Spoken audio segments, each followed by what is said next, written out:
We usually get our Florida State Seminoles education here on Wednesday night at the Voice of College Football. Tonight, I get my hurricane education as well. So, added to the list, you got to know both if you want to be prepared. Appreciate you all being here at the Voice of College Football. It's Wednesday at 6 p.m. Eastern Time. So, it's time to talk FSU. Right next to me, James Coleman, Big Game James, Den Media Group. Lock it in. We will provide the links in the chat as well as George with the Renegade Report, of course, and we will have those available as well. Guys, how we doing tonight? Everybody safe? Everybody dry? Yeah, right now. As for right now, I'm good.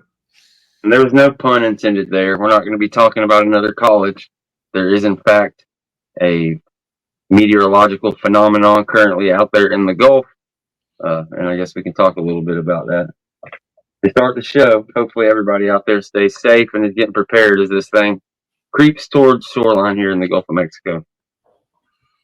I was telling these guys I've got to keep track of these storms now, and that's just not in my nature. Even when I lived up north with blizzards bearing down on us, I was the guy that had, when I had little kids, that was one thing, looking out for the little kids, making sure that they're safe and we got enough food and all of that. But once they got a little bit older, it was like, well, I was the guy with the windbreaker outside when it was like 12 below zero because I'm like, I didn't know this was coming. But this is a little bit more serious, or it could be. All right. So we want everyone to be safe, be tracking the storm, do the best thing for you and your family. All right, James, you had started in on preparation for these kind of situations. What do you know about Florida State and how they're going to handle their travel? Oh, well, I could just read it. Just give me 1 second. I want to make sure from what I was being told, what we were told as former players, the weather service are predicting Helene to make landfall Thursday evening. As Florida State has done with previous storms, they're in constant contact with everybody.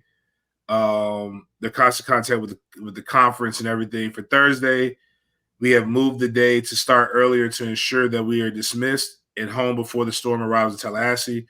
We will provide them with 2 meals worth of food to go, as well as snacks, as they do not need to be out their residence until the storm passes on Thursday night. We expect the storm to clear late Thursday night, early Friday morning. We have moved our schedule on Friday back to accommodate any issues with road closures or damages that might need to be addressed first thing in the morning.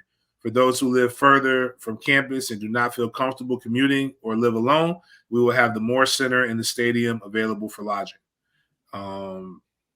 They expect to arrive 4:45 in Dallas on Friday at the earliest. So, as I was telling you, what people don't know is Doak Campbell Stadium is a hurricane shelter. So,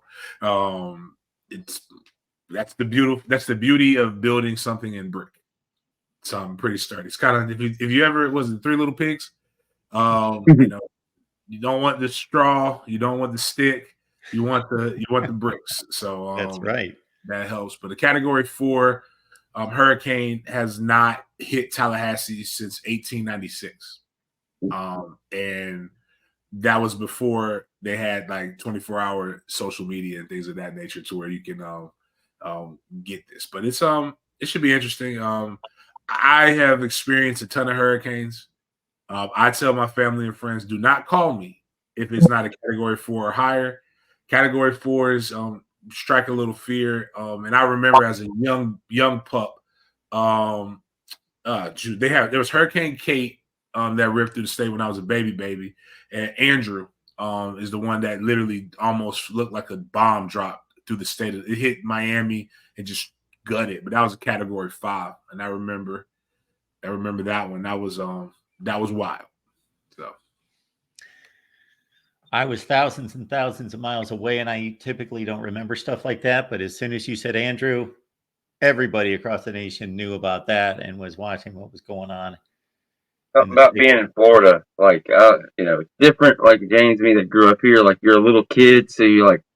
Your kids are like, oh, your parents have you, the storm's coming, go hide. So you want to be on the porch with your grandpa, whoever the case may be out there that's just out there roughing it out. And they're not worried unless it's a 3 or a 4. I don't know how many years you got to be here before you get that Category 3. I'm just going to hang out and watch it. But it'll eventually come. But Doak would be a safe place. I think this is the line, James. You can correct me if I'm wrong. Either the second or the third largest contiguous brick structure in the world behind the Great Wall of China. Maybe one other thing. So yeah, Doak isn't going anywhere. So I could see in a big emergency situation where people could take shelter there. But hopefully this one isn't an Aaron, isn't an Opal, isn't a Ivan, a Katrina, one of those storms that really strikes fear in the heart of even the people who've been doing this for a long time. Before we move on, I guess that's the one I would talk about my experience with Ivan. It was wild. The big interstate bridge going from Santa Rosa to Escambia from Milton to Pensacola. Boom, whole bridge taken out. It's like one of the craziest things ever. And they just actually finished rebuilding these bridges and things of that nature. So we're due for one, but luckily it seems like Pensacola area, my people are going to be safe. But if you're in Tallahassee, all the way over towards, the bend over there, the actual bend of the state where Mark's at, like, y'all just be ready. But yeah, stay safe. I think everybody will be all right. And it'll be just another storm to pass through, hopefully. And Tallahassee is still recovering from the tornadoes that ripped through the city a couple months ago. So that's the interesting part, is the wind and the debris and a lot of the trees. So we'll see. I talked to my mother. She's like, I ain't leaving. So I'm like, that's what ends up getting you more worried when you get older, is, the people that you care about, because you don't want that BS to happen to them. But role reversal. It's like we were the little kids, like, come on, don't make me go in the closet. I want to see. And now, now you're looking out for those guys 20, 30 years later. Beautiful thing. You guys are going to make me run to the north here again with all these stories. Man, I tell you. But you got to deal with something everywhere. At least you're not trapped. Snowstorms, you can't go nowhere. Like, after you get past the hurricane, you can roam. It might not be any power, but at least you can go walk, and it's really pretty. Before it hits the eye, and then after it passes, it's really surreal. It's like camping, afterwards. Once all your people are safe, you got a four-wheeler and a generator. Shoot, that'd be fun. Fun couple weeks out of school, but as long as everybody's safe.